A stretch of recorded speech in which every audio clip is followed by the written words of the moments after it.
I've got here two zoom lenses for micro 4/3 cameras. I have a Lumix 14-140 and another Lumix, this is 35-100.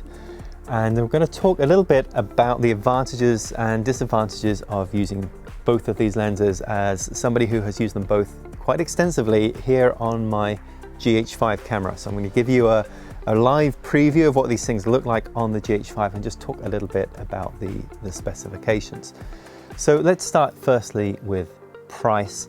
This 14-140 runs you a very, very reasonable $350 for this lens, and this one at 35-100 is typically around $600. So let's start with the 14-140. Now, this is an incredible range, 14-140. So it's suitable for using for vlogging, where you're just holding the camera in front of your face because it's wide enough for that, but it can also be used as a zoom lens. Whereas this camera here, the 35-100, is not going to be suitable at all for vlogging unless you have incredibly long arms. Right, now let's talk about the speed of these lenses, because there is a significant difference between them, which is really what explains the price difference. So the 14-140 aperture, the widest it can open is 3.5, but that's only when you are zoomed in at a focal length between 14 and 18. If you go to the end of the zoom range up to 140, your aperture is actually going to be 5.6. So it's a variable aperture rate.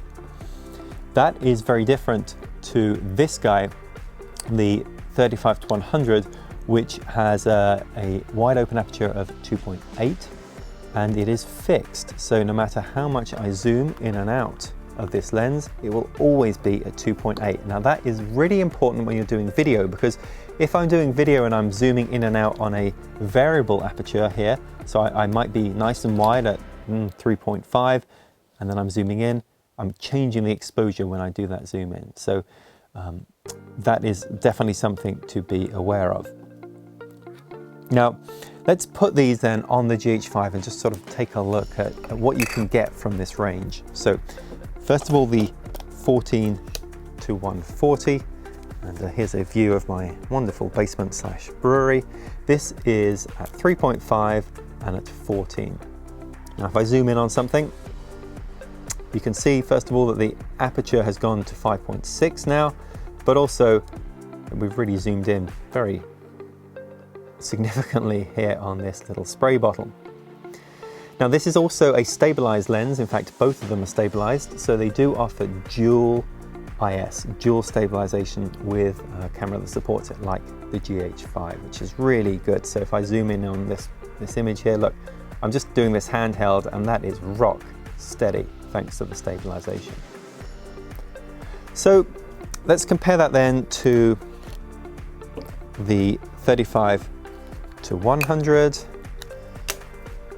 This is a bit of a weightier lens, a little bit longer, but it doesn't change in length because it is this fixed aperture. So I'll zoom out. So this is zooming all the way out. So we're at 35 here. As I say, this is too zoomed in for any sort of vlogging, but it's still pretty good reach. And if I zoom in on this bottle again, I don't get quite as close, but you'll notice that I am at a 3.5 aperture still. So zooming out, zooming in. And it has also the same stabilization, which means I'm just rock solid on whatever I zoom in on. So, real world application for these lenses. Which should you pick? The 35-100 is great in situations where you want to be zooming in and out and not affect the exposure, and it's also great in lower light situations. Now, cameras like the GH5 are not super great with low light anyway, but with this lens, I find that I can use this indoors without any sort of issue. So I'll use a lens like this at a conference when I'm filming somebody on stage, for example, and it gives me a good reach, but it also keeps things nice and open so that I don't have grainy footage because I'm not having to bump up the ISO. this 14-140 does struggle in some of those indoor situations, just because I'm going to be zoomed in all the way and I'm going to be at an aperture of 5.6, so I have to bump up my ISO to account for that to properly expose the image. That being said, this lens, my goodness, if I could only have one lens with my GH5, it would be this, because it is incredibly versatile. I can use it for close-up work, I can use it for zooming in, and it does a really nice job of that. So I can bring this to sporting events, for example, and be sat way up in the cheap seats and zoom in to 140 and get a really good shot of the action. And because this lens is so small, look how tiny it is when it's not fully extended, that you can just take this all sorts of places and nobody thinks you're bringing in this, this ridiculous reach of a zoom lens. So yeah, I think they both have their place. This is super for indoor work. This one is absolutely the most versatile, and yeah, take your pick. Now, I do have another video that shows all of the Lumix lenses I have for my GH5, and I compare all of them and where I think you should use them.